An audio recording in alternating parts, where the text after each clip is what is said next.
Assalamualaikum warahmatullahi. Saudara, betapa gencarnya kampanye anti-trinitas yang sekarang ini tidak hanya dilakukan oleh orang-orang yang berada di luar iman Kristen yang posisinya menyalahpahami iman Kristen, tetapi juga dilakukan justru oleh orang-orang Kristen sendiri yang tidak pandai memahami ajaran kitab suci. Terlebih-lebih dia tidak memahami sejarah gereja, sehingga trinitas mereka tidak bisa membedakan dengan tritheisme.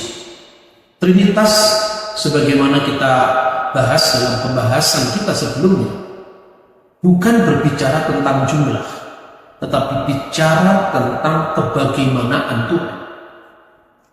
Ungkapan Arab untuk trinitas seperti yang sudah saya kutip dari buku Abuna Fadil Sidarus adalah As-Salus Al-Ahad, Salusul Ahad, bukan Salisu Salasu, sebagaimana yang sering sekali disalahpahami oleh pihak luar Kristen, secara khusus yang menggunakan teks dalam Al-Quran yang intinya kafirlah orang yang mengatakan bahwa sesungguhnya Allah adalah ketiga dari yang tiga.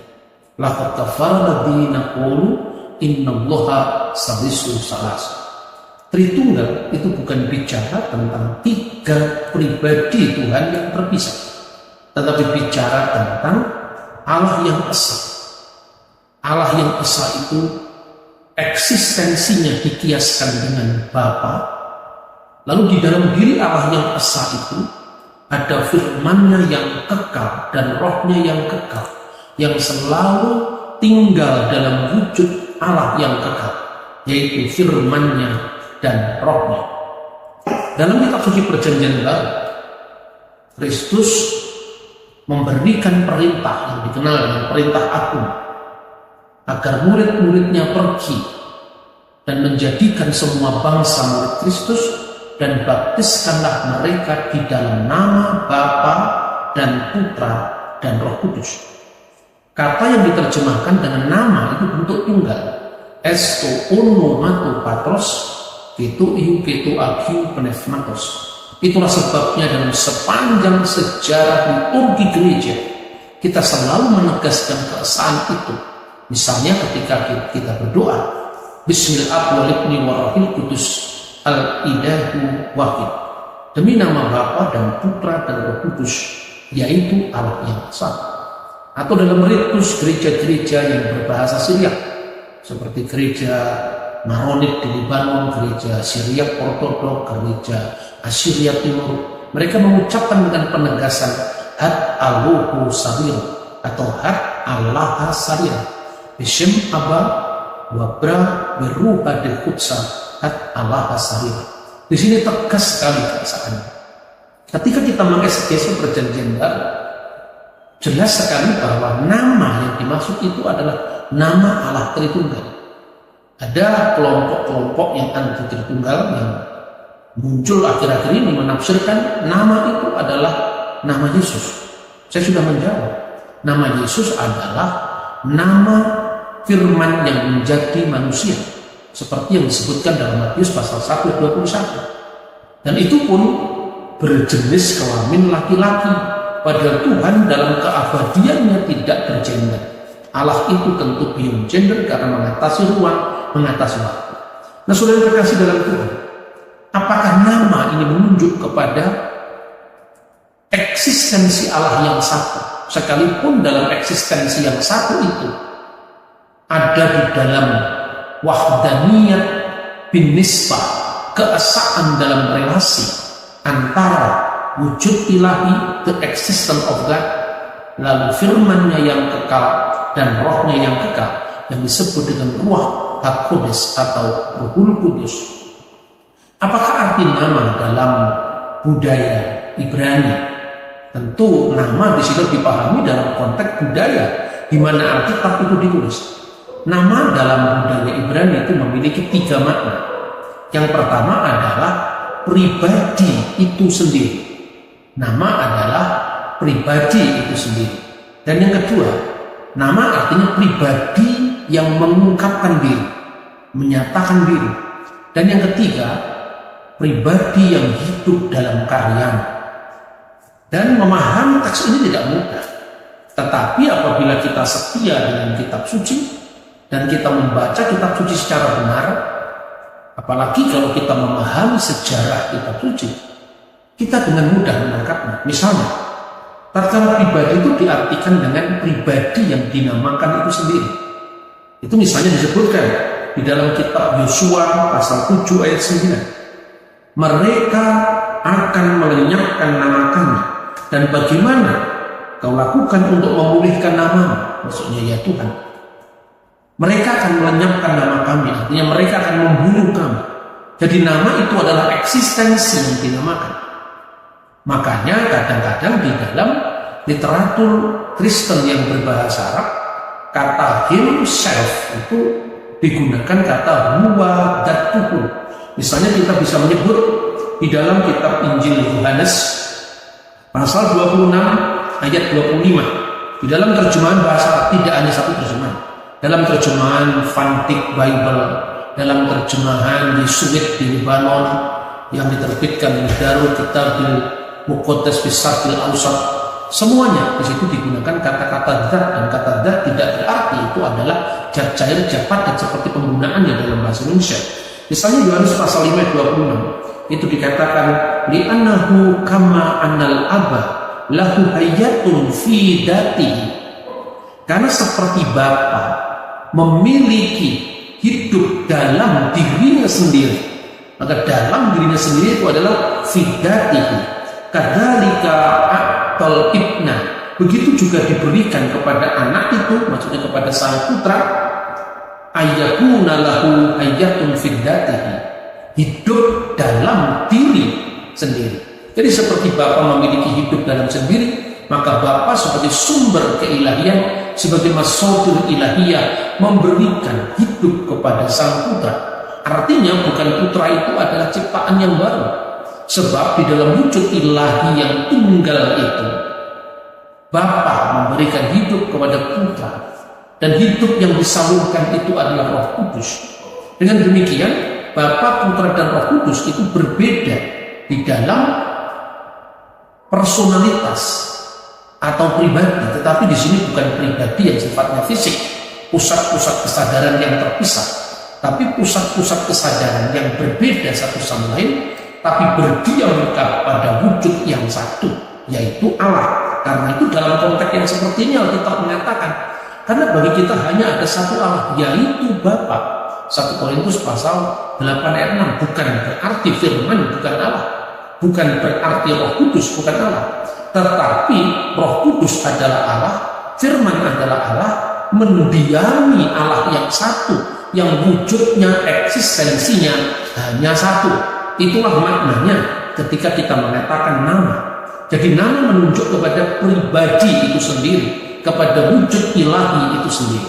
Kemudian yang kedua, nama itu adalah pribadi yang mengungkapkan diri. Misalnya kalau kita membaca di dalam Yesaya pasal 30 ayat 27, Hineh Shem Adonai Baminerha. Hineh itu bentuk penyengatan dalam bahasa Inna. Sesungguhnya nama Tuhan Shem Adonai Ba datang Mimerha dari tempat yang jauh.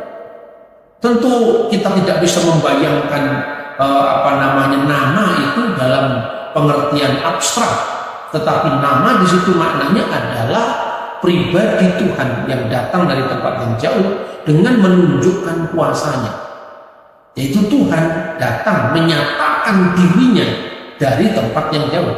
Maka kata Shem di sini maknanya pernyataan diri Allah, pribadi yang menyatakan diri.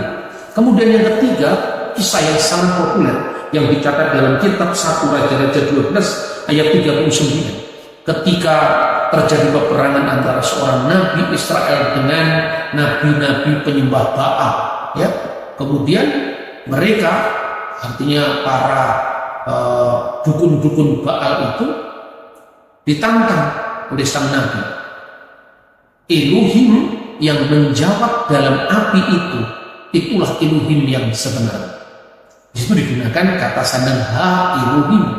Maka ketika ternyata bahwa dewa-dewa yang disembah oleh orang-orang penyembah Baal itu ternyata tidak menjawab, yang menjawab adalah Adonai, yaitu Tuhan Allah Israel, maka mereka berseru bahwa Tuhan adalah Allah, Tuhan adalah Allah.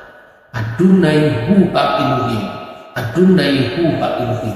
Dan dalam terjemahan bahasa Arab diterjemahkan Ar-Rabbu huwa al-ilah, Ar-Rabbu huwa al-ilah, atau dalam terjemahan lain Ar-Rabbu huwa Allah, Ar-Rabbu huwa Allah. Nah, ini artinya Allah datang dengan menyatakan diri, maka nama adalah pribadi yang menyatakan diri. Dan yang ketiga, dalam proses pertarungan antara Israel dengan Baal tadi adalah nama, itu artinya dia yang datang dengan kuasa yang dahsyat. Maka dengan menyebut baptisanlah dalam nama, itu artinya nama Tuhan yang di situ tercakup Bapa, Putra, dan Roh Kudus. Nah, saudara sekalian, dalam liturgi atau di dalam peribadatan, karena tentu agama itu memiliki 3 aspek. Yang pertama ortodoksia, yaitu kebenaran dalam ajaran, dan yang kedua adalah ortolatria, kebenaran dalam penyembahan, dan yang ketiga adalah ortopraksia, kebenaran dalam praktek hidup yang lurus, praktek hidup yang benar. Nah, dalam konteks ortodoksia yang kemudian disambung dengan ortolatria, yaitu iman yang benar yang kemudian dilaksanakan dengan ibadah yang benar.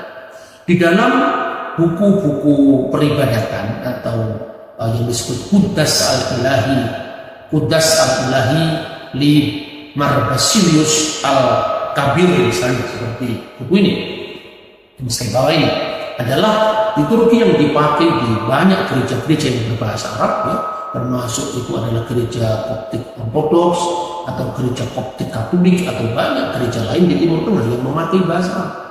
Maka di situ pribadi Tuhan yang Maha Esa, yang adalah Bapa, Putra, dan Roh Kudus disebut dengan namanya, ya. Misalnya Masdar karomatan li ismukal kudus, segala kemuliaan dan segala kebesaran bagi namamu yang kudus. Lalu di ismukal kudus itu kemudian disambung dengan ayyuhal abu walibnu warohil kudus, wahai Bapa dan Putra dan Roh Kudus, ya. Antara lain juga bisa disebutkan Bapa, Putra, dan Roh Kudus itu kemudian dalam bahasa gereja disebutkan misalnya As-Salisul Kudus, As-Salisul Akhar, atau As-Salisul Kamil, ya. Ketiga sifat zat Allah yang sempurna. Maka dikatakan li'annahu mubarakun abu walibnu warohil kudus As-Salisul Kamil al-ana wa qulu awanin wa ila dahrid dahirin amin, dan seterusnya. Nah, yang kedua, kadang-kadang orang tidak bisa memahami tentang pribadi Kristus, seperti yang belum kita bahas, ya. Hari ini akan kita singgung sekilas. Yang pertama-tama, Kristus itu dipahami oleh iman Kristen sebagai satu kodrat ganda firman Allah yang menjadi manusia. Dan ungkapan ini muncul dari Bapak Gereja dari Alexandria, namanya adalah Mar Kyrillos al-Iskandari, Kyrillos Agung dari Iskandaria.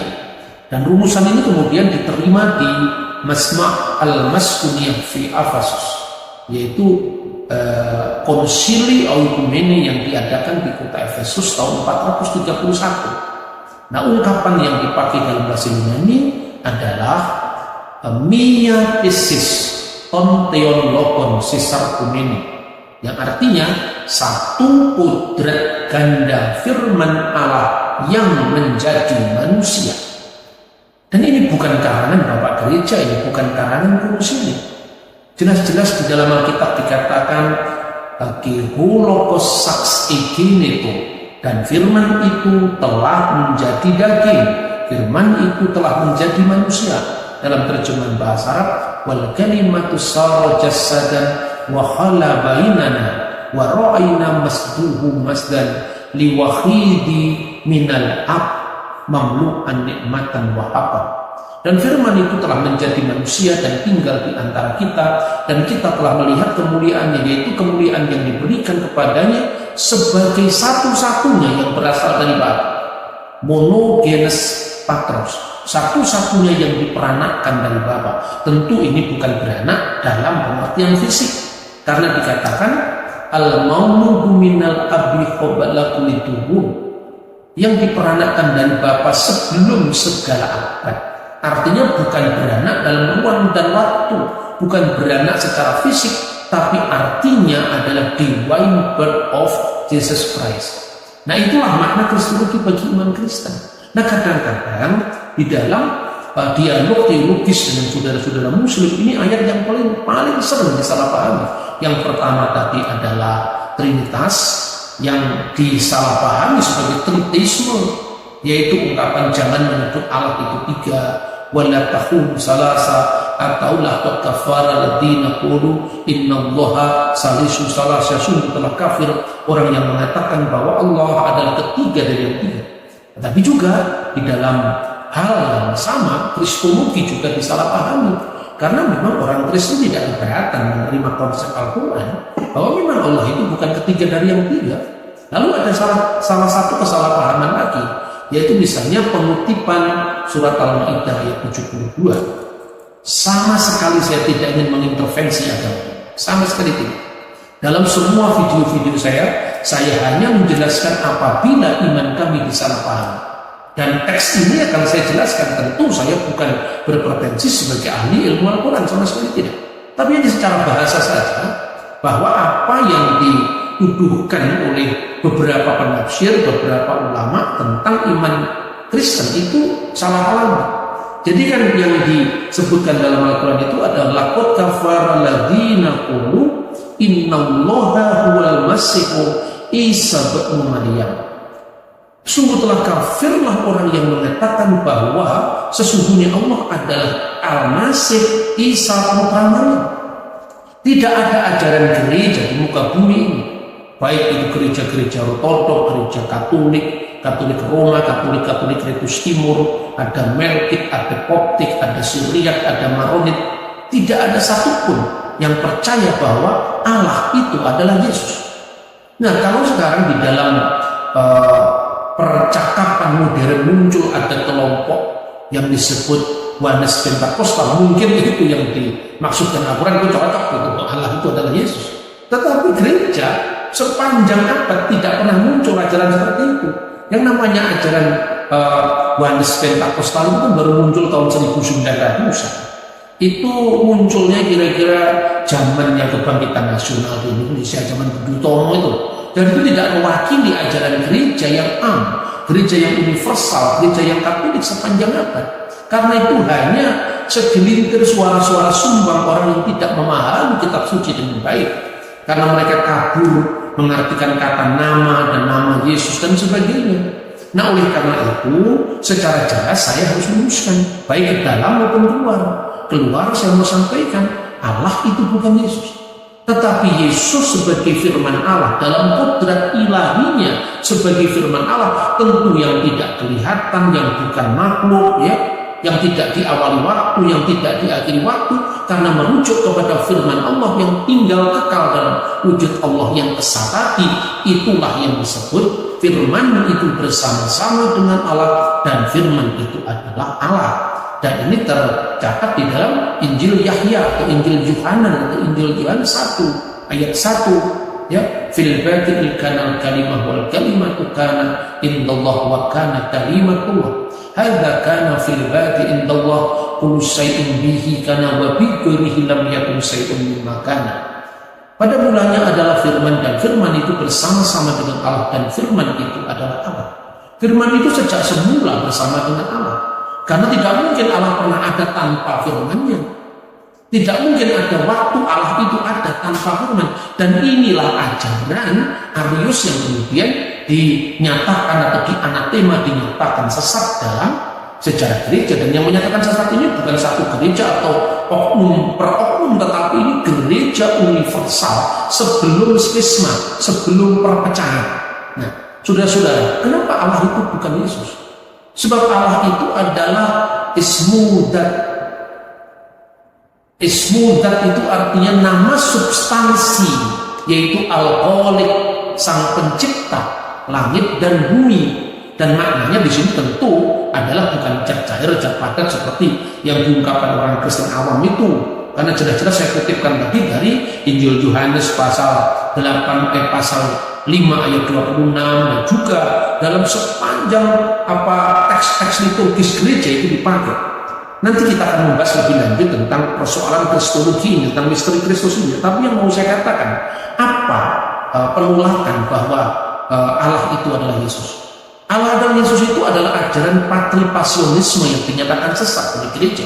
Atau kalau bisa diparalelkan dalam bahasa Arab itu ajaran mujasimah, di mana Allah itu sama dengan fisiknya Yesus. Dan ini mungkin mujasimah modern ini ya adalah ajaran Pentakosta Oneness tadi. Padahal itu bukan ajaran kitab suci, bukan ajaran para rasul, itu angan-angan orang dari abad 20, awal abad 20. Oleh karena itu kalau orang mengatakan bahwa Yesus itu adalah Allah, itu tidak merujuk pada kemanusiaannya yang datang ke dunia, yang kelihatan, yang haus, yang lapar. Dan oleh karena itu ketika Injil mengatakan Yesus haus, Yesus lapar, itu merujuk pada kemanusiaannya, dia yang fisiknya kelihatan itu, bukan merujuk kepada kodrat ilahinya yang kekal. Itulah sebabnya maka orang-orang Kristen merumuskan itu dengan bahasa yang mudah diterima, sepenuhnya ilahi, sepenuhnya insani. Sepenuhnya ilahi itu adalah kamil bilahur, sempurna dalam keilahian sebagai sang firman. Dan sang firman itu harus Allah.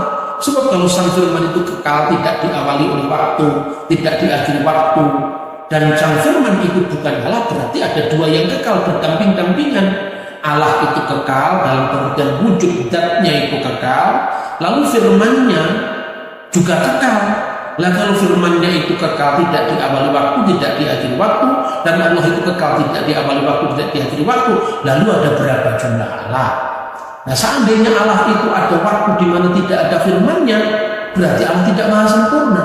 Jadi sekali lagi ungkapan Yesus adalah sepenuhnya Allah itu sama sekali tidak merujuk kepada wujud inkarnasinya yang laki-laki itu, yaitu kemanusiaan Yesus yang disalib, yang lapar, yang haus. Maka dengan demikian dalam kemanusiaan Yesus itu dia sebagai manusia sempurna yang mengajarkan peribadatan kepada Allah yang esa.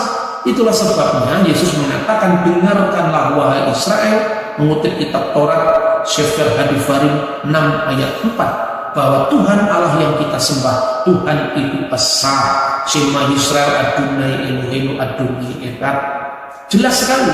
Maka kalau negasinya yang disalahpahami oleh banyak teman-teman muslim, di sana dikatakan wa qulal masih, padahal Kristus sendiri berkata, ya Bani Israel, wahai Bani Israel, a'budullaha rabbi wa rabbakum, sembahlah Allah Tuhanku dan Tuhanmu. Itu tidak bertentangan dengan Alkitab, sebab dalam kemanusiaannya Yesus memang berkata seperti itu.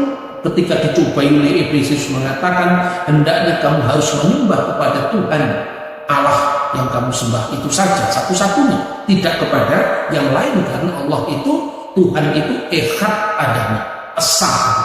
Yang kedua, seringkali juga disalahpahami bahwa Al-Masih itu hanya seorang rasul. Ya betul, Kristen sepakat. Ibrani pasal 31 mengatakan, pandanglah kepada rasul dan imam besar yang kita akui, yaitu Yesus Kristus. Tapi konteksnya rasul tentu di sini beda dengan konteksnya Islam. Kemudian telah berlalu sebelumnya rasul-rasul, dan ibunya adalah seorang yang siddiqah, seorang yang benar. Lalu negasinya apa? Karena yakulanit to'am, dan keduanya dulu itu memakan makanan. Jadi aktivitas Yesus makan, Yesus minum, itu sama sekali tidak menyangkal keilahian yang sama-sama ditekankan di dalam Alkitab. Dan fakta bahwa sejak abad paling awal, jadi kalau Alkitab ini ditafsirkan ya sesuai dengan penafsir abad 20, abad 15, abad 16, tentu sangat bebas sekali. Tetapi tidak usahlah kita ngomong wahyu, tidak usahlah kita ngomong firman, tidak usahlah kita ngomong kewahyuan Roh Kudus. Kalau Anda belajar sejarah Pangeran Diponegoro, tentu dokumen-dokumen yang sejaman dengan sang pangeran lebih akurat ketimbang opini publik liar yang dikembangkan ratusan tahun setelah beliau. Kalau Anda membaca sejarah Kerajaan Sriwijaya, tentu ada prasasti Kedukan Bukit, prasasti Batu Kapur, itu lebih dekat peristiwanya ketimbang Anda mengembangkan opini sendiri pada abad 20. Kalau Anda mau belajar tentang kasus-kasus peradilan di zaman Majapahit, tentu undang-undangnya bukan Wetboek van Strafrecht voor Nederlands Indie, tapi undang-undangnya adalah Utara Manawat Dharma Sastra zaman Hayam Wuruk atau Sanghyang Adigama zaman Wikramawardhana. Ini sejarah, Bu. Ini bukan sekedar soal penafsiran subjektif agama, seolah-olah kalau Anda sudah mengatakan ini wahyu, ini ilham Roh Kudus dan tidak percaya adalah kafir. Bukan itu. Tetapi bagaimana juga wahyu tidak semena-mena, karena sejarah adalah sejarah. Nah, saudara-saudara, kita selanjutnya akan membahas tentang misteri lebih lanjut mengenai perumusan keilahian Kristus, dan itu bukan perumusan konsili yang baru muncul abad keempat. Saya katakan tadi, dari abad awal setelah Alkitab yang ditulis oleh para rasul, murid-muridnya para rasul sudah mengucapkan itu. Misalnya Ignatius dari Antioquia itu meninggal pada tanggal 20 Desember tahun 107 sebagai mati syahid, meninggalkan 7 dokumen yang sampai sekarang bisa dilestarikan saat ini. Dalam salah satu suratnya dia mengatakan, kita memiliki tabib yang agung, yaitu Yesus Kristus, yang dia katakan sebagai antropotheos, manusia Allah. Di sini sudah bicara tentang kodrat ganda Kristus yang kemudian pada abad keempat diungkapkan dalam konsili sebagai miapis sistoliolokon sisapulun. Dia mengatakan yang pertama itu keluar dari Maria dan yang kedua keluar dari Allah. Artinya apa? Dalam kemanusiaannya Yesus dilahirkan oleh Bunda Maria sebagai Ibnu Maryam, itu betul. Alkitab pun juga mengatakan dia adalah anak Maria.